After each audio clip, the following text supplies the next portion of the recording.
After finishing the Pokémon Type Wild Deluxe video, I was left with a lot of ideas for other Pokémon that could be adapted to fighting games.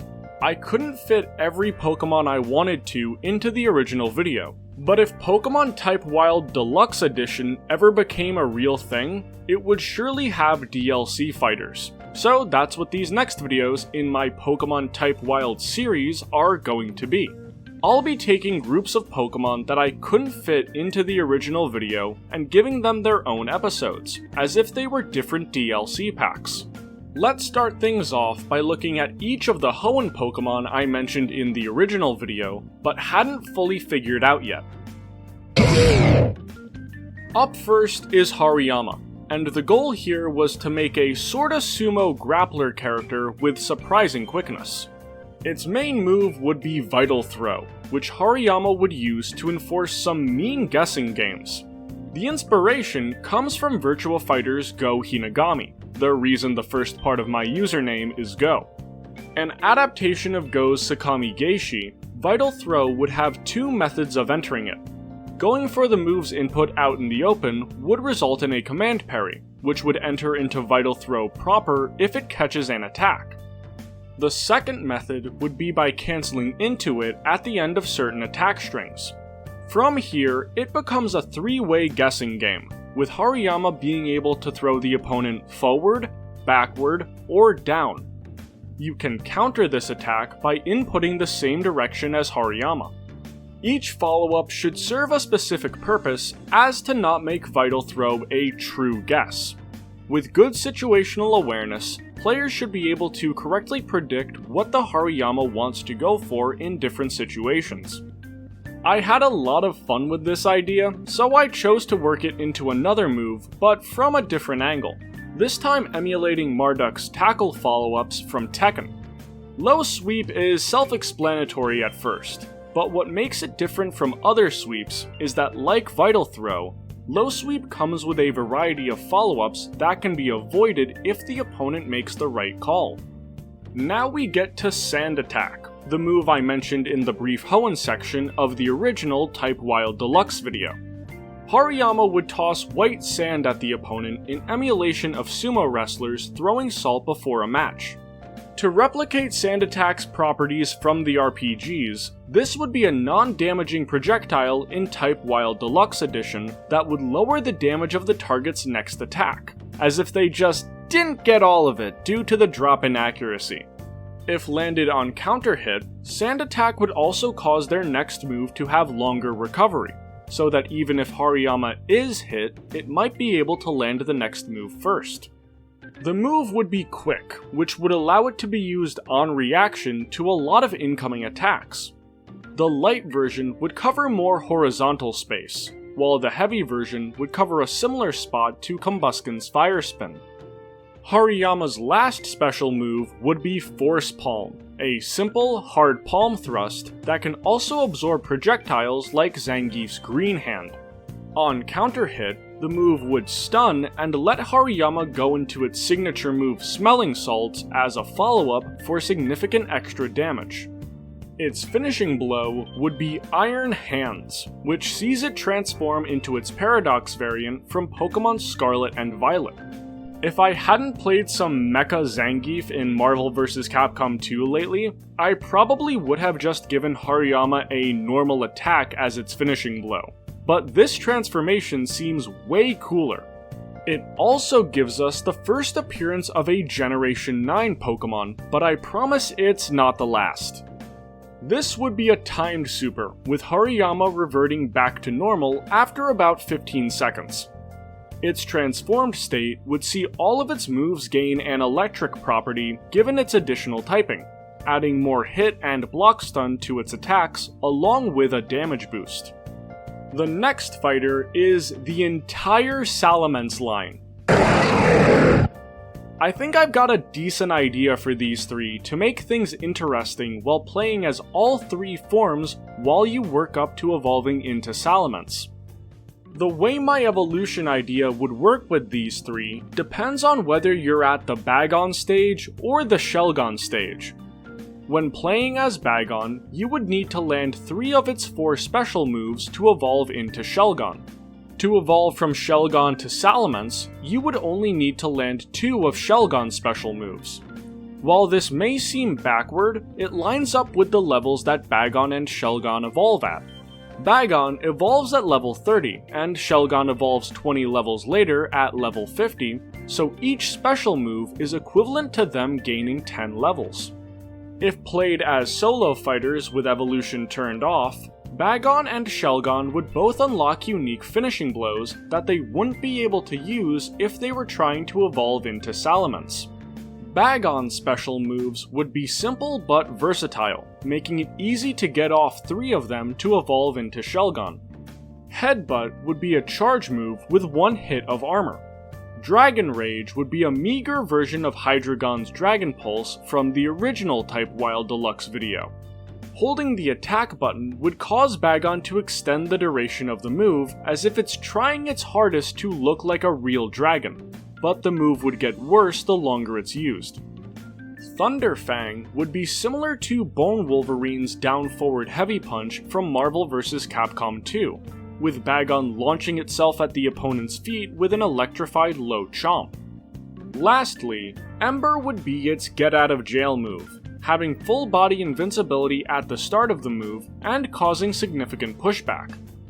I think this is a good group of options for getting Bagon to Shelgon without feeling like the player is being punished.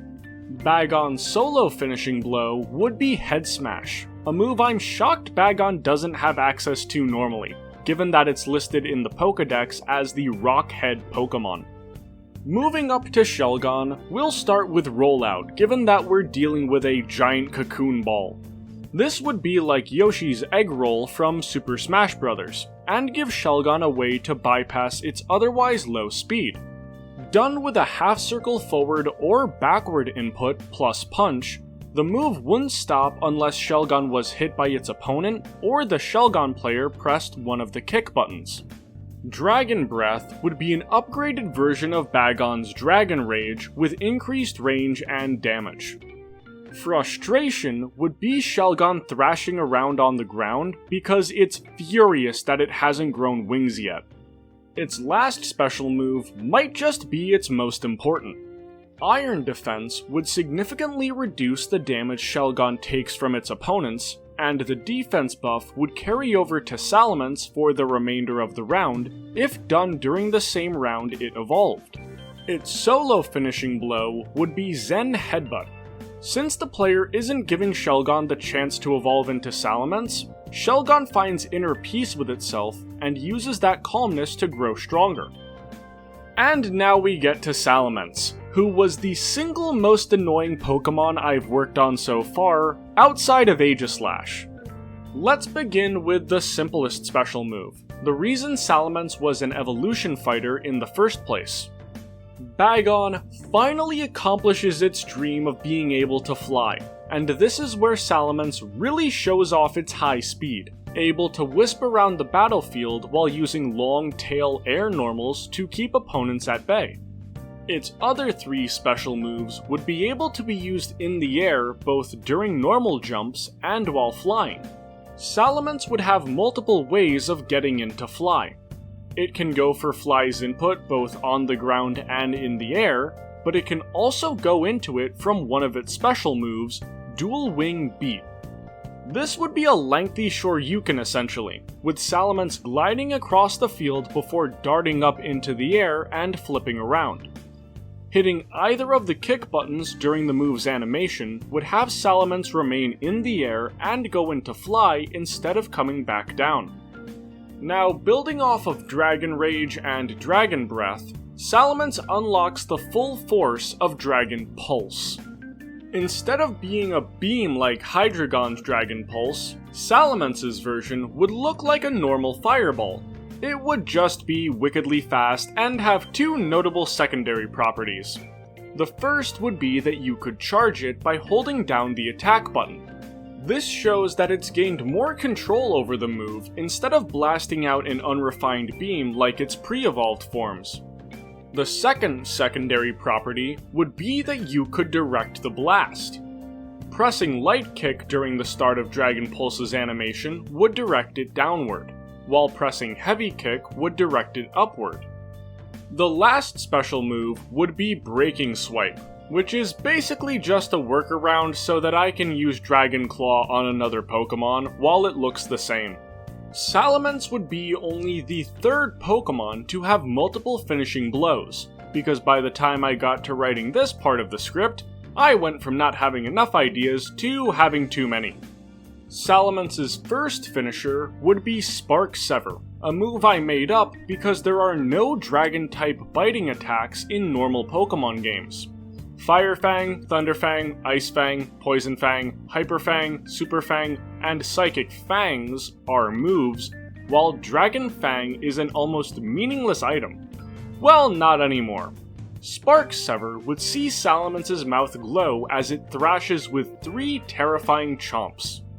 Its other finishing blow would be Delta Blast, which sees Salamence create a metallic inferno across the whole stage. I added this move because I wanted Salamence to remain a fire-breathing dragon. It looks too vicious to not be able to blast flames out of its mouth. Delta Blast is taken from, and serves as a callback to, Salamence's EX Delta species card, which was a dual-type Fire and Steel-type card. To newer fans, this might be surprising, but before 2012, the Pokemon trading card game didn't have Dragon-type cards. Its EX Delta species card was the only time a Salamence card wasn't given the normal type pre-2012. Now we get to the last Hoenn Pokemon I spitballed ideas for in the original video. Nuzleaf gets put right alongside Aegislash and Salamence as a Pokemon that was incredibly difficult to figure out, because the 2 moves I chose to focus on don't easily translate to fighting games. Take Perish Song. In the RPGs, it will cause all Pokemon that hear it to faint within 3 turns if they don't switch out. Given that this isn't a team fighting game, switching out isn't an option. So if I were to hard 1-to-1 translate this move into Type Wild, it would be incredibly degenerate, both as a special and a super. Then there's Grass Whistle, which, while writing this, I accidentally figured out. Okay, Grass Whistle. It's a low accuracy move that puts the opponent to sleep. Now, how do we replicate low accuracy in a fighting game context? Gengar does it with Hypnosis having to be right in the opponent's face for the move to work. With Grass Whistle, I'm thinking it would be a floating projectile that takes one of 5 different routes at random. I like this idea. It sounds fun and dumb. This is a move that you're just going to have to laugh at if it hits you. So now, what do I do with Perish Song? Here's an idea. What if this worked like Future Sight, but with a bit of a twist? Perish Song would come with a 7-second timer. On its own, it would be an unblockable move that does 5% damage. But for every hit that Nuzleaf lands within those 7 seconds, Perish Song's damage would increase by 3%. Landing 5 hits in those 7 seconds would now have Perish Song doing an unblockable 20%, and that's on top of the damage done by the 5 hits. Its next special move would be Razor Leaf, a very quick projectile. The light version would slide just above the ground and hit low, while the heavy version would hit mid. By hitting both buttons, you would spend 50 power points to do an enhanced version of the move that throws leaves at both heights like Remy's EX Light of Virtue from Third Strike. Now, I had an idea for Nuzleaf to have a slide kick as a command normal, and I wanted it to be able to combo into a flash kick special because I thought it would look really cool. But I also think that Makoto's Tsurugi would fit Nuzleaf perfectly. Given that each Pokemon only gets 4 special moves, I had to come up with a solution. These actions would fall under the same name, but have different inputs depending on if they were used on the ground or in the air. Jump Kick would have a down charge input on the ground to go along with Nuzleaf's Slide Kick having a down forward input. In the air, however, This move would have a quarter circle input that I don't think fighting games have a traditional name for. Using keyboard notation, it would be an 896 input, which would make the move insanely easy to do while barely being off the ground. As for its finishing blow, I think Feint Attack would make a good choice. Nuzleaf is said to live deep in forests and occasionally scare people to ward them off, so it makes sense that its finishing blow would involve sneaking around and getting the jump on its opponent. The trouble with adapting this move to a fighting game is the exact opposite issue I had with Grass Whistle. Feint Attack never misses in the normal Pokemon games. It's one of the few moves that doesn't go through accuracy checks. That's a problem when trying to make it into a fighting game move that isn't incredibly busted. There's basically only one kind of fighting game super that technically never misses, and that's projectiles that fill the whole screen like Storm's Hailstorm Super. Feint Attack can't be a projectile because nearly all of its descriptions describe it as a close-range strike. My first thought was to make it a dash-up command grab like Akuma's Raging Demon, but those kinds of moves can be jumped away from. Would making it a homing super with full-body invincibility be too much? Even if it was treated like a normal strike and not a command grab, you could still create guaranteed unblockable setups with Perish Song and use it as a tracking anti-air.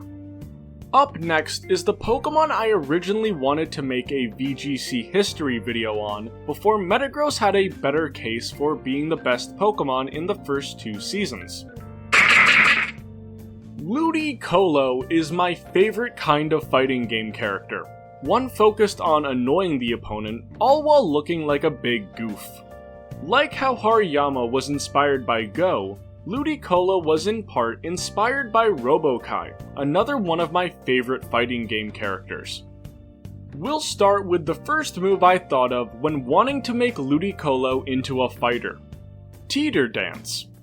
This would be a command grab that does a small bit of damage, but also confuses the opponent for 3 moves. The confusion status in this context would function exactly like it does in normal Pokemon games. The next 3 times your opponent attempts to use a normal, special, or super move, there is a 50% chance that the move either works as intended or damages the user. The damage would, of course, be dependent on the strength of the move they were trying to use.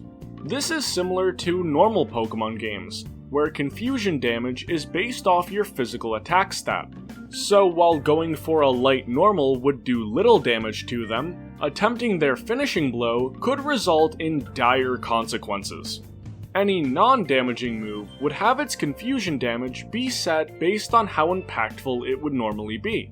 Now here comes the Robokai inspiration. Leech Seed would create a patch of sprouts similar to how Robokai can create an electrical pad. But unlike Robokai, where standing on the pad boosts its power, Ludicolo wants its opponents standing in the sprout patch.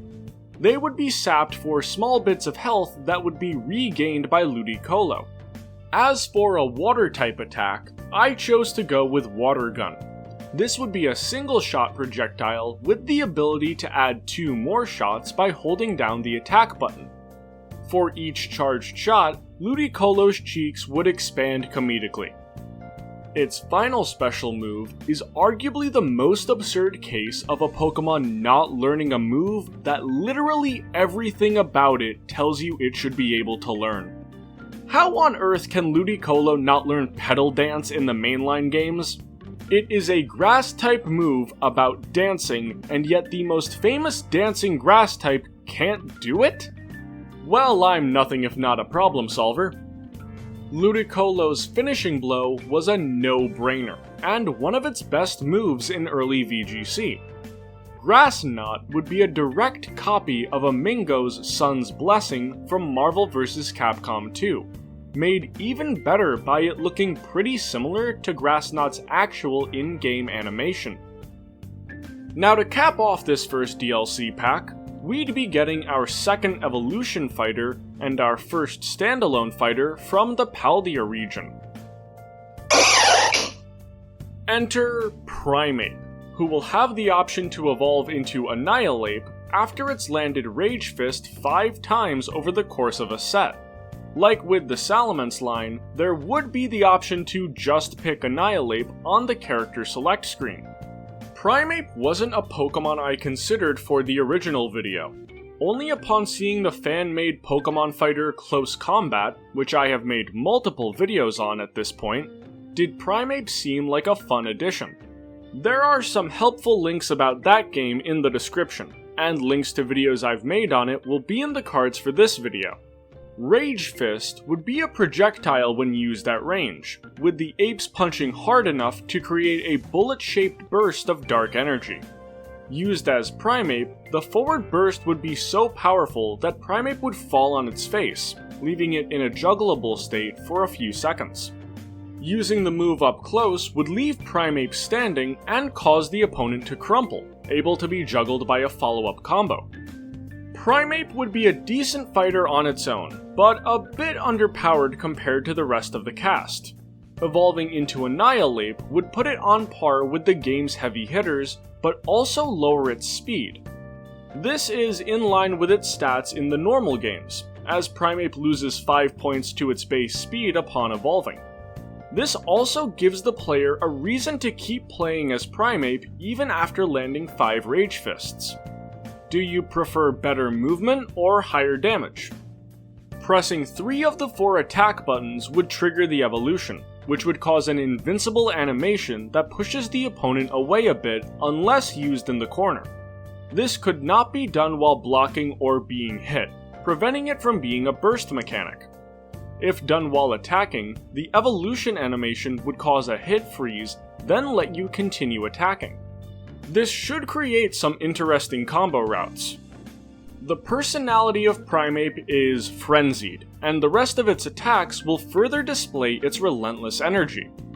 Rage would have Primeape running frantically while swinging its arms as it becomes one giant hitbox. The move would come with 4 hits of armor, as Primeape is too angry to realize it's being hit. Fury swipes would see Primeape leaping at its opponents and wrapping its legs around them as it slashes at their face. This would be a hit grab, meaning that while it looks like a command grab, it would actually count as a strike and can be blocked. As a benefit though, it would do unscaled damage if done during a combo. Primeape's last special move would be Stomping Tantrum. Primeape would jump and come down with a furious stomp, pounding its feet against the ground on landing. The light version would be a stationary jump, while the heavy version would go about 1/3 of the screen. Coming up with a finishing blow for these two was surprisingly difficult. There isn't a fighting type attack that mentions Rage or anything of the sort, but there is one that mentions the exact opposite. What if, for their finishing blow, Primeape and Annihilape were finally able to calm down? Focus Punch would be a 2-hit super that starts with Primeape reaching out to place its palms on the opponent. From there, the screen would freeze as Primeape centers its energy and rears a fist back, exploding forward with all its might. The damage here would be disgusting, and only really balanced out by the first hit having a very short range. Which of these DLC Pokemon sounds the most fun to you? And did you find the hidden shinies? If you enjoyed this video, share it on social media, hit the like button, and subscribe to the channel. I'll be trying out some new video ideas in the next few weeks, so stay tuned. Anyways, peace.